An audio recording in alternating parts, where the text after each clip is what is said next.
This pick will be Eanix, and I'm wondering to see if we'll expect do you expect Rival to ban the Chang'e here, Vetium? I'm really not sure. I genuinely don't know what to expect. If you saw it, I think it's because you saw it out Bosch, you're confused now, right? Yeah, anything can really happen. I'd say the Chang'e might not be worth the ban. I'd say they have their own priorities and maybe things that are more impactful than that. But it was certainly something to look out for last game. Well, EU in general doesn't... I don't believe that today they've even really followed the same sort of picks ban strategies that we saw from NA yesterday. Sure. We've seen a couple of Kabrakan bans and once or twice the Scotty even, but for the most part, it's just been... I like how it's happening now. Susanoo and Chang'e just consistently being pulled away, and that's exactly what needs to happen. That Susanoo and Chang'e almost feels like EU on the left, and on the right is the Chang'e composition there. Isis is joining it though, which tells me Eanix are looking to do something different this time around, potentially. And Isis isn't something that we see banned too often just at the moment, Vetium. Yeah, I think we really mostly saw it against Elevate because Nulis is such a strong Isis player. I'm kind of surprised they're doing it now. I don't remember if they did it first game, but I think the comps last game were fine without Isis. Well, Hombats will be the selection for Eanix this time around, and it's over to Rival for their 2 picks. Fafnir available for Callus here. Would we like to see that, Taco? I would prefer to see Callus on a different Guardian at this point in time. Not Fafnir? Not Fafnir. Why not? Fafnir is just not the go-to choice because Eanix had no problem shutting it down last game, but it looks like he wants to run the salty run back, and I mean, it's worked for him all day long so far, so hopefully he can find some success if they want to keep their chances alive. Well, Scotty wasn't picked last game, but it is going to get picked up this time round. Scotty, Fafnir, lane Vetium, how are you feeling about that? Good picks. I really support the draft from Rival this time around. I don't know what Eanix is going to go for next, considering, you know, how the metas differ, but I think they're going to have a tough time versus this dual lane. Rom had quite the display during the regular split on Rom, so Rom had the regular split on Rom. Who? Quite a display on the regular. I got you. I was just making sure. She said Rom had a great display on Rom. Words are really hard today. Okay. At this point Much in time. like, exactly. See, you get me. I'm getting you. I'm getting there. I'm learning the ways Taco speaks slowly. But yeah, Rom has had a pretty good display so far, but Scotty is something that can deal with any pretty much hunter. And it's really interesting that he opts again for the Hu Yi. He had a lot of success on it in that last game. He was all over the place with his ultimate and just the ricochets being as annoying as possible and chunking away. And I still quite like it because they have the bot's ultimate and they have the Terra, so you can't really go wrong with circles. Well, this time around, Rival are going to draft the Circuit for themselves. They've been the ones that have been banning it consistently throughout the Gauntlet so far. Taking the Circuit this time around, it does cause issues for the backline of Eanix in this game. Yeah, I get why they banned it last game. I think Eanix banned it versus Rival. Or no, sorry. No, I think Rival banned it so they could play that up watch. Yeah. I'm not sure why they're doing it this time around. Maybe they, or sorry, why they're picking it this highly. I don't think it's that that good of a pick, to be honest. I think there's better jungle options. What's the reasons you want to pick Circuit then? Just to maybe camp solo, look for picks. That's really Circuit's strength. Getting in the backline's also there, but I think her biggest strength is being able to camp lanes and look for those little picks.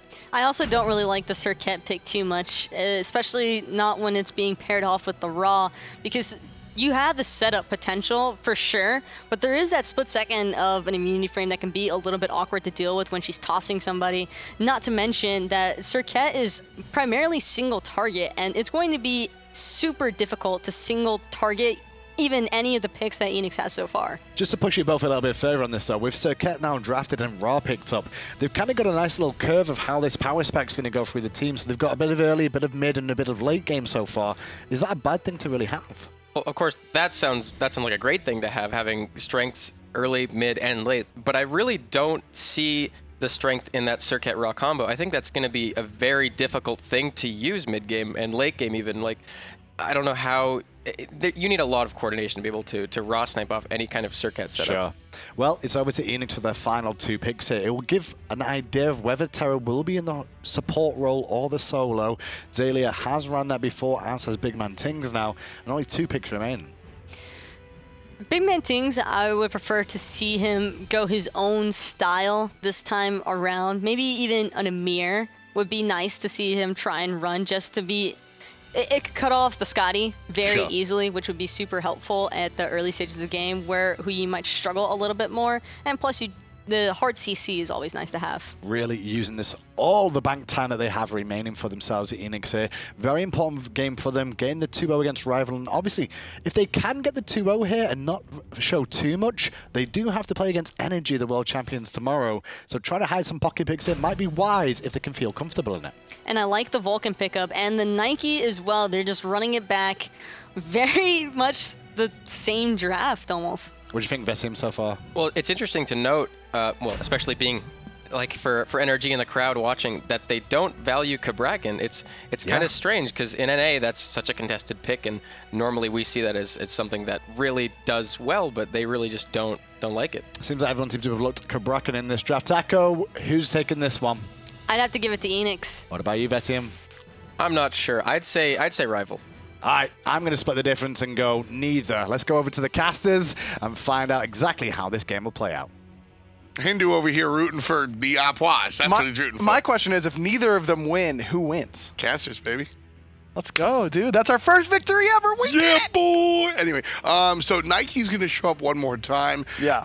I'm not a really big fan of this god, but watching her get those knockups time and time again, yeah, I'll take it. Zalia just played it phenomenally in game one, and I really have no problem with him running it back. And a lot of what Nike does doesn't really show up on the stat sheet. It's about that passive, or providing that extra movement speed and extra damage to the rest of the team, and that doesn't show up in her player damage necessarily, but it's definitely effective for everyone else. And it's about that early game pressure that it brings to that solo lane. You just bring so much, especially in terms of early rotations.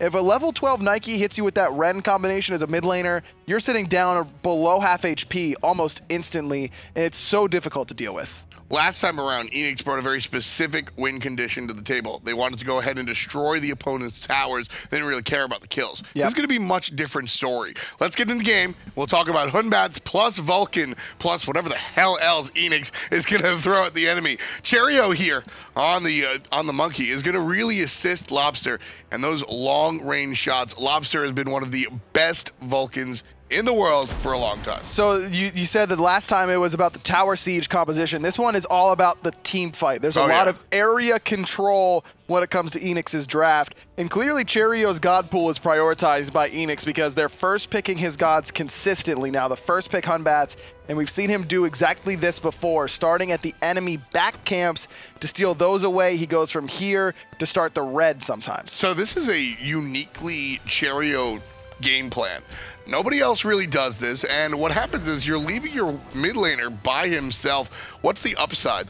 Well, you're going to lose pressure in mid no matter what when you're playing Vulcan. He's not very, very good in the early game. That early clear is not solid. So you're going to expect to lose your right side buffs. You're going to expect to lose whatever buffs you don't start, basically. And so this way, you're denying gold to the enemy team that they thought was guaranteed to them. No way for Rival to know exactly where Hunbats is right now. Oh, well, Cherio's going to be in trouble here.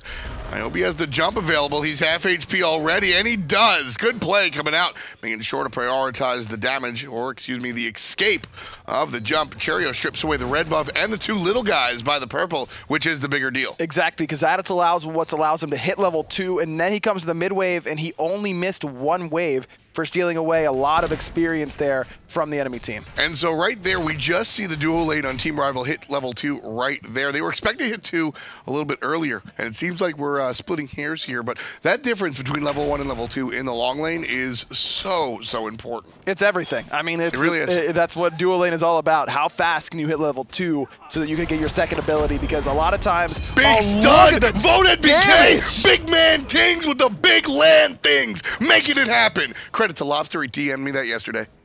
Did he? Yeah, he did. Wow, he's setting you. How come he didn't DM it to me? I could have used that. Yeah, I'm cooler than you. Yeah, that's probably true. Either way, that synergy between Terra and Hu Yi there, setting up the wall to allow Funball to bounce off of it, really potent play out of the dual lane. And while, like I was saying earlier on today, we haven't seen a traditional 4-on-4 or 2-on-2, like 4-man grouping in that dual lane to start off the game in quite some time. Yeah. But you can get exciting plays like this, and Eanix clearly very comfortable in this 2v2. Yeah, I mean, BMT right here is going to look for another stun, get stunned out himself. Kalas takes a couple of shots from Funball. But that's what this team, we said it. This one's going to be about the fight. This one's going to be about the damage. And Big Man Tings started off clean. And again, some of this comes back to the fact that Cherio started at that red buff because not only is Vote down in levels, but he doesn't have a red buff to compete with Funball's red buff. Funball's hitting Vote for significantly more damage than he's getting returned onto him. And that's going to be troublesome. It's going to be troublesome, at least for now. Big Man Tings trying to find another stun. Not going to be the case this time.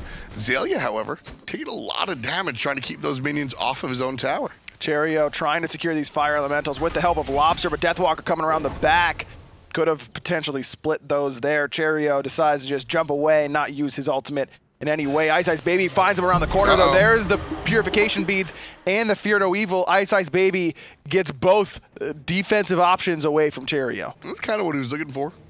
That's a win. Anytime you can force out the Fear No Evil for virtually nothing, that is, I mean, Fear No Evil is the character. That's what Hunbats does. So when you force that out, immediately Team Rival needs to look for a gank or something. But the problem is, it's only 3 minutes in, so. But the speed buff for Cherio respawning shortly, and Rival have that timer because they're the ones who dropped it in the first place. So you could see Ice Baby might make his way over there right away, knowing that Cherio doesn't have the ultimate or the Purification Beads. So Deathwalker one more time on his signature Bellona. Kind of like this. This is the guy that he really came into the league playing a ton of. You know he's comfortable on it as well. Cherio here, no ultimate available. Keep that in mind. Nice little feather, nice little jump over there on the left side. Deathwalker going to suffer some damage, get rooted out, and the speed buff will be protected. Cherio picks up his own. There's a jump forward, forcing out the ult for the Bellona. Big play right there for the guys on Eanix. 4 members strong here on the right side. But they lost that speed buff. Oh no, Cherio got it. Cherio was able to secure that speed buff. So yeah, great plays out of Eanix, not only forcing back the multiple members of Rival, but securing their own buff in the process. You know, Cherio hit the monkey and then teleported.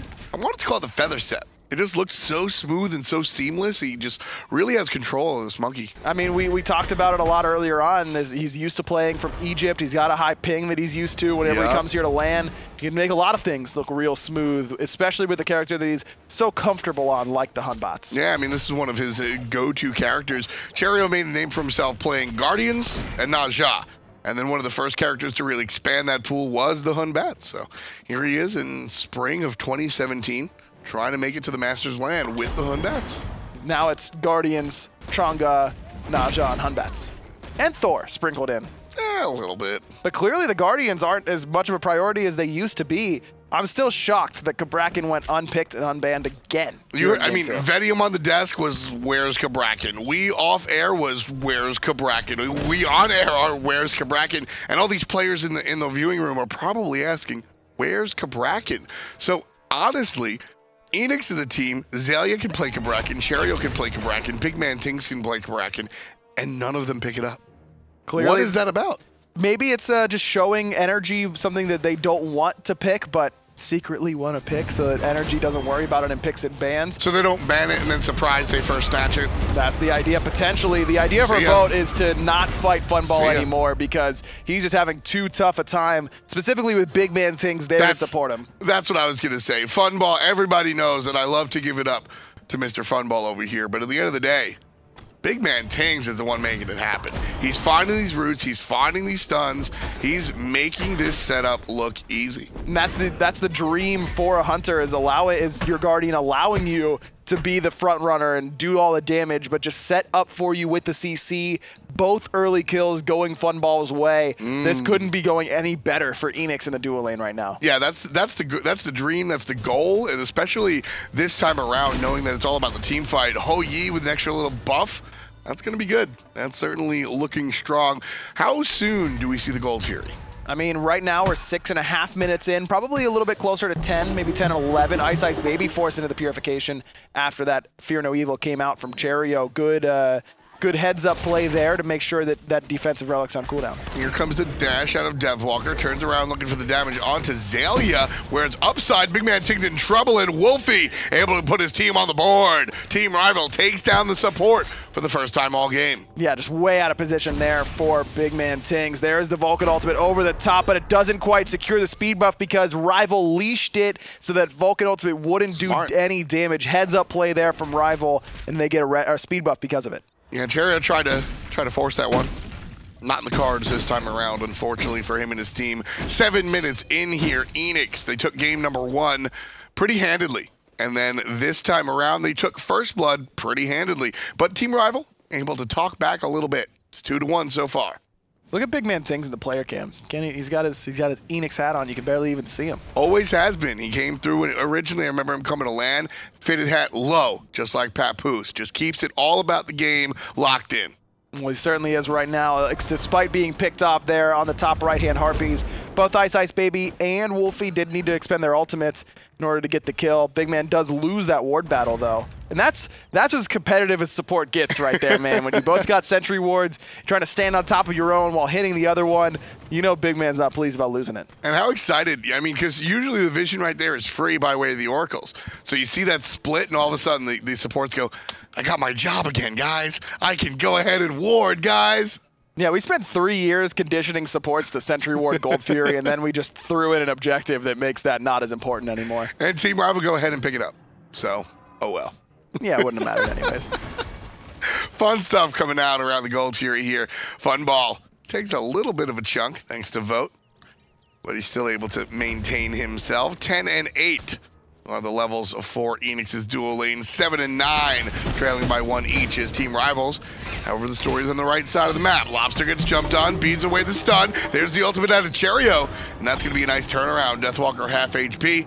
Zalia looking to provide some help for his mid laner. Here comes Cirquette, not too much of a big deal. Big ultimate out of Zalia, bringing down Ice Baby, and he's not done. Jumping forward, but he jumps into the ultimate. There's the ult out of the damage from Lobster as well, but it's not quite enough. Ice Baby going to be able to survive thanks to the meditation coming out from Collis there, as well as latching on with that last breath right as Zalia hits him to get the CC immunity. That was just... Oh, Wolfie!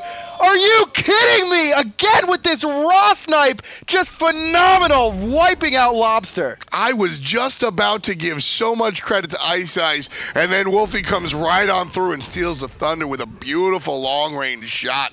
That right there, you've got 2 examples of high-level Smite gameplay. 1, accuracy, long range, gotta hit your stuff. But the intricacy of the play from Ice Baby. He uses the ultimate at the nick of time, like you said, to avoid the knock-up, gets him out of trouble, and then pushes away from the damage out of the mid lane of Vulcan. Just loved the small stuff that Ice Baby did to survive, and the big stuff that Wolfie did to take down the opposition. Already Wolfie having a bigger impact on this Raw than he did on the Poseidon, though. It was really about the composition that Wolfie was up against. 2 immunes for that Kraken, and then a bunch of Aegises as well. Good luck getting to find that, have that ultimate hit home. But on this Raw, he just looks so much more comfortable. Really like this pick for him. Yeah, I mean, you and I were talking, and I even tweeted out, there were so many other choices. We can look towards the Ullr, we can look towards this Ra. Wolfie is a great mid laner. He really is. And watching him on the Poseidon kind of was not fun. I want to see Wolfie succeed. And so seeing him on this Ra, so much happier. 2-0-0 already. Got both kills in his pocket for Team Rival, who's evened up right now with Eanix in terms of kills and in terms of gold. About 300 gold between the 2 teams. Experience looks pretty even across the board as well. It's a very, very close game right around the 11-minute mark. Nice and tied up. You expecting a game 3 here, Aggro? Very well could. I mean, Rival is definitely capable of not only taking games off of teams like Eanix, but Energy, Obey, Dignitas. These guys can play with the best teams in the world. Right now, Team Rival certainly wanted to do so, trying to make their way to the Masters LAN. Don't forget, the winners from this go on to play again tomorrow against Energy, the number 3 team in our spring split.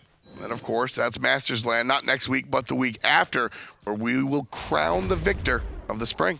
April, you got 3 weekends in a row with LANs. So the Oracles go 1 apiece. You got this Gauntlet LAN this weekend, the console spring finals next weekend, my home, And then of course, at the end of the month, the Masters land, which is what all these teams here at the Gauntlet are trying to get to. Yeah, it's been a real fun time right now if you're a SMITE fan at home. Just able to see all of your favorites here at LAN, that's the fun part for me. We have 14 teams here.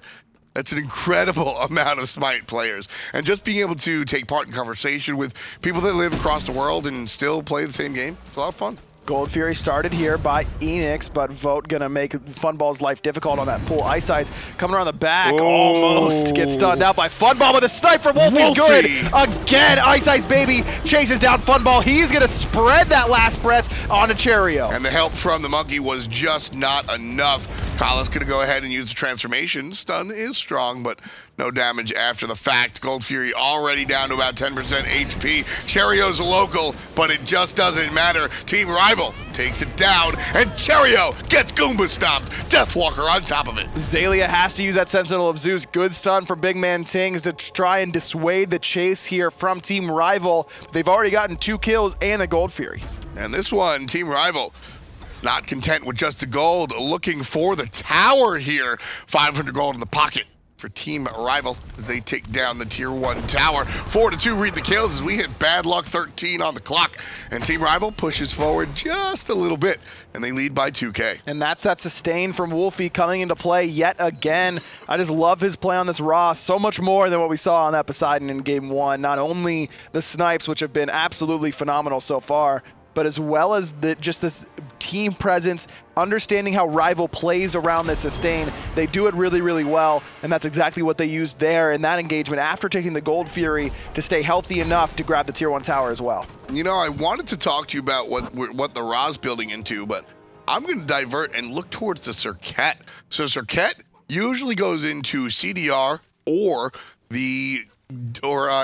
Critical Strike because of the Death Bane. Very rarely do we see Raw Power Pen because a lot of what Circuit does as far as damage is concerned comes from percent damage, either by the basic attack passive or true damage, which isn't amplified by power. So I ask you, why do we see the Brawler's Beat Stick specifically against a team with just a Terra? Cheap power and penetration that's making sure you're doing as much damage as possible to every target that you come across. The Gauntlet of Thebes from Big Man Tings is giving at least a little bit of physical protection to the whole of Eanix when they're around him, and it's just a cheap item that allows him to get more damage off. Interesting thought process. Very, very nice to see that there's still new ways to do things. Cherio gets zigzagged on, and Wolfie just brings him down. Ice Baby's able to get out of there before he gets into too much trouble, and the Portal Demon goes to Team Rival as well. Here comes Funball. Lobster makes it rain and takes down Kalas. But not enough to steal away the objective 1-for-1, but Rival lose their support and get the objective where Eanix loses their jungler. Cherio's Purification Peds still on cooldown. Yeah. And tell me if you've heard this one before. Wolfie hit a really sick snipe. Yeah, this is the Wolfie show. Last game, we got to talk about how Wolfie might have been the reason the team didn't win. This game, all we're saying is Wolfie and positives. Tier 1 tower not even on the mind of Team Rival as they're looking to push Eanix even further out of the picture. Tier 1 tower will fall down eventually. Zalia's going to get aggressive, jumps on top of the Hunter, forcing out the Aegis nice and early. Tier Tower still standing up, but Kalas looking to change that. Nice and safe in the back is Lobster, waiting for the opportunity to toss out the meatball. But as the structure falls down, Rival backs off, and Lobster heads to base. And Cherio had to expend his Purification Beads again. As soon as he respawned, he comes back and has to beads as soon as they came off cooldown. Yep. So it's another opportunity for Ice Baby and the rest of Team Rival to exploit that cooldown once more. One of the bigger leads here is Team Rival take their original 2K lead and stretch it out to about 4, so we're about 3, so nice look here for if you're a Rival fan.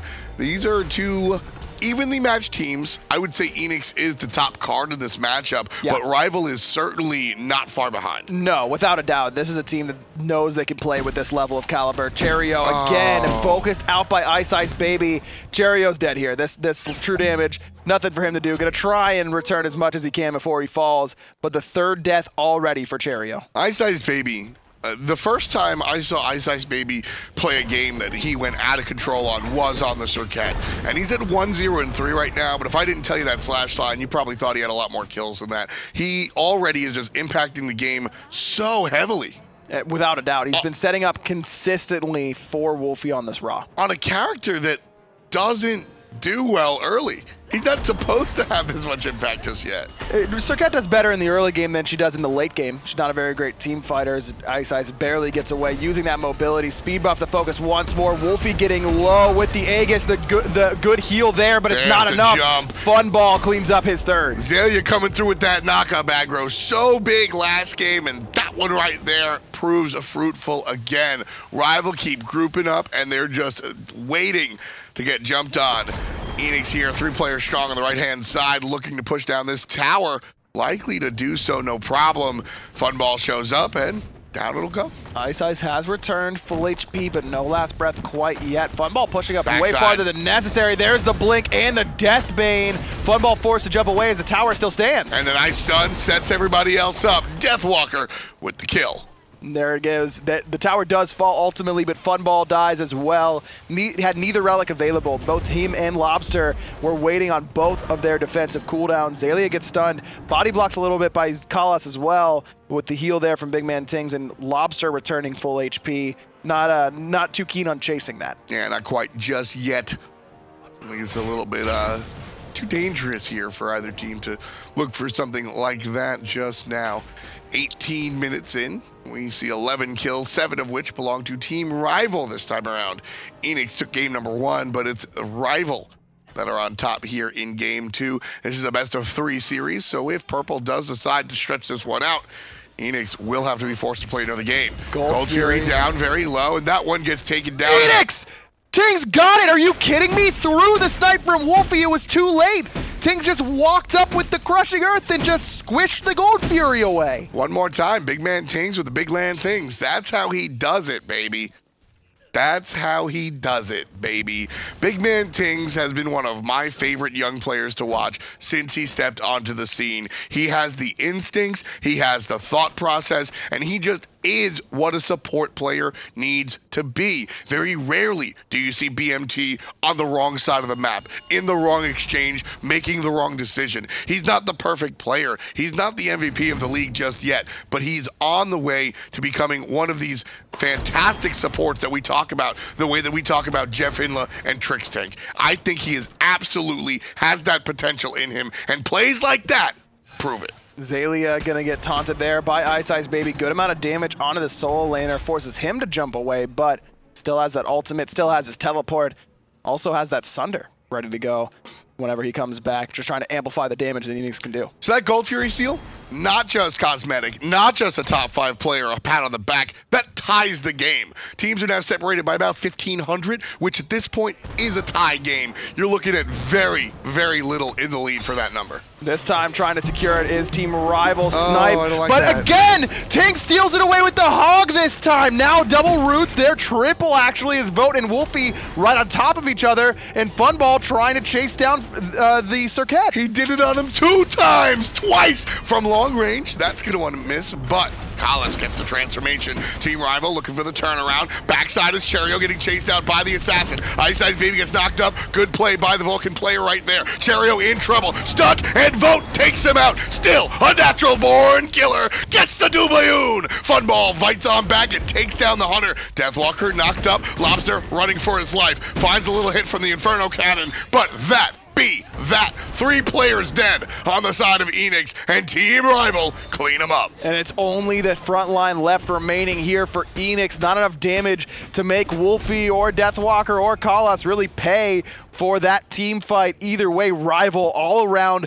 Vote NBK. Well, now Vote, but it used to be Vote NBK. He's still the NBK. He's absolutely killing it for sure. 3-3-0 right now. I heard Venium and Taco saying they didn't really like the Fatalis there for that build, but either way, it's working out for the young Hunter. Yeah, I mean, when you're on a character like Scotty, you want to be able to keep chasing and running them down. I see the thought process, and really that's all I ask. I want to at least understand where you're going with the build. So I don't mind it too much seeing that one. Team Rival now, and still very, very close game. 2,000 or less separate our 2 teams here. Again, this game, it's just Cherio not having the same impact that he did in game 1. Chang'e, he was always near the top of the player damage chart. He was setting it up. He was healing his team. This time, every Fear No Evil feels defensive. He hasn't been able to really play aggressively yet. And that's because of a fantastic performance by Ice Baby. Every time the Cirquet is doing work, he's doing it on top of the Hunbats because he understands that Fear No Evil is going to change the team fight. And by taking that out of the conversation, well, what else they got? They've got Lobster, who's going to do a lot of damage come the late game. Zaylia is also near the top of the player damage charts. Wolfie actually surprisingly at the bottom, but all 5,000 of that damage has been extremely relevant. Yeah. A lot of long-range snipes to finish off low HP targets. Raw is not going to be your Vulcan or, you know, your Soul or one of those Zeus. Just complete far. Yeah, well, he's on a different level when it comes to the Raw, but he's not your damage farming mage. It's all about who can I finish off with the snipe. Team Rival, a little bit of a lead here, looking for the objective. We'll ride along with Team Rival as they take on Eanix. I'm in the back, I'm healing in the back. Okay. I have a healing too. I'm half. I'm killing. Just heal bot. Watch out for bot. Careful. I stand back. That's Vulcan. Cap dead. Oh, you jump. Yeah. My shot is down. Jump your queen. Careful. Queen stun. Alright, go. Careful. I have a healing too. Bot's behind us. I'm just gonna go later. Yo, Terra. There is behind us, yeah. Nice. Careful. I stand now. Vulcan no bleeds. I backed up. Can we do more? I need to kill. Next one. Do you have anything? I can't tank it. Yeah, just do it. Sometimes nobody wins. And I think that's that team fight. Team Rival are going to go for the Fire Giant. This is a gutsy play. Ice shows up, takes down Zaylia.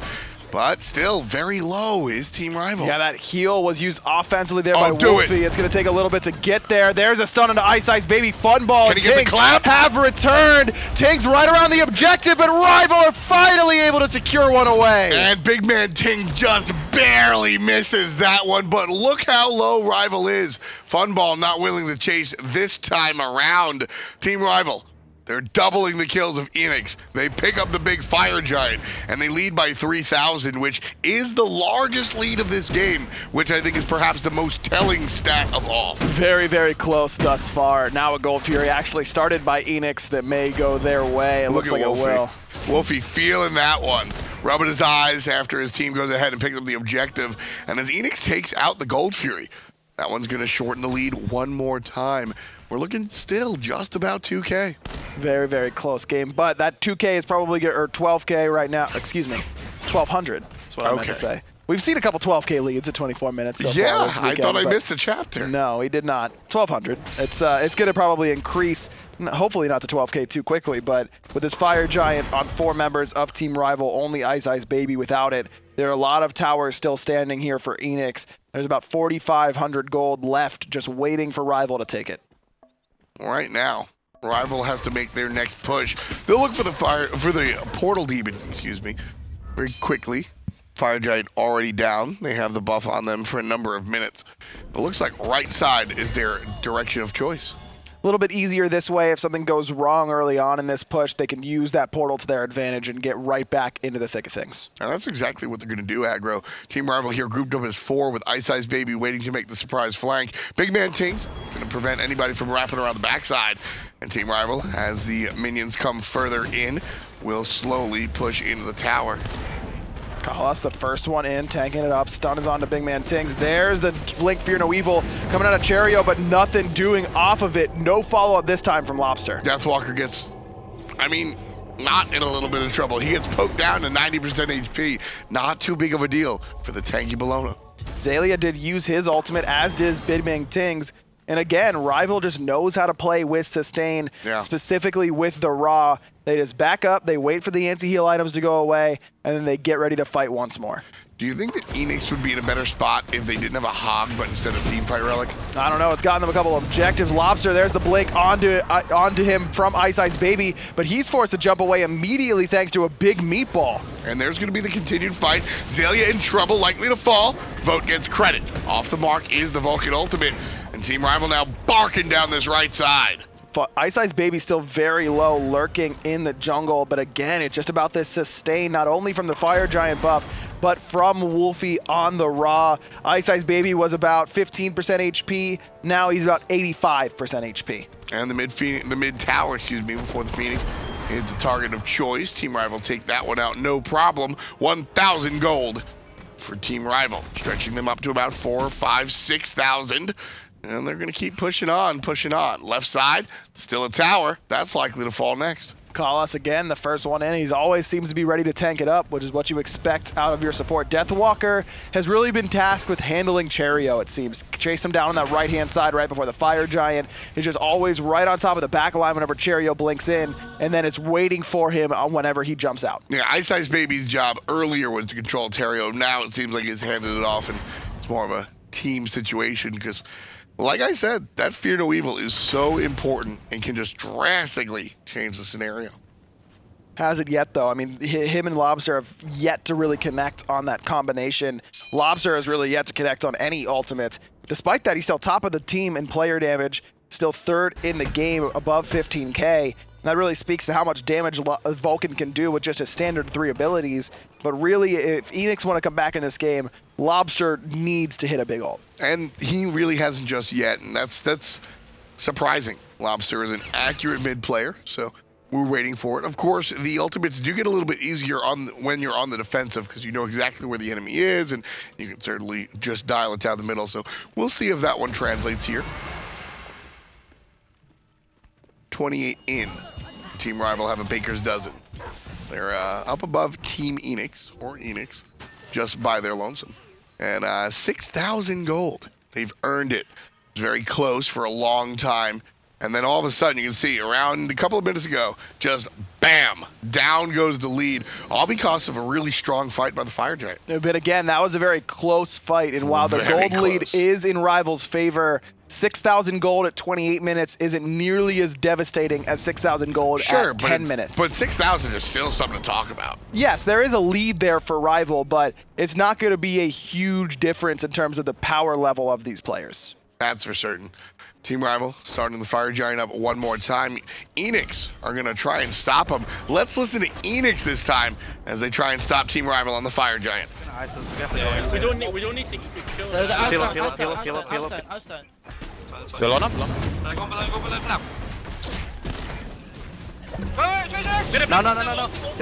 Hey. Help me, help. Careful. I guess. I'm gonna help.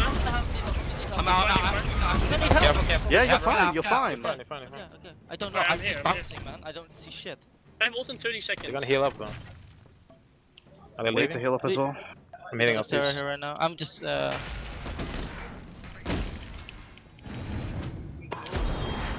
use my Sunder. They're below good out with 1 HP. I have ult in 15 seconds. Are they on it? Yes, no?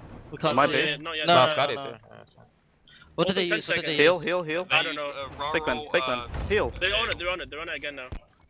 I ult in 50. Can you, how low is it? I have ult. Contact. They're going portal. Can we fight? We can defend. I have blink ult. It's 60, it's 60, it's 50, it's 50. They're behind. I'm fine. I have to get out. I have to get out. I have to back. I had to ult. Get the fuck out. Try to get out. Try to disengage. They get the heal again.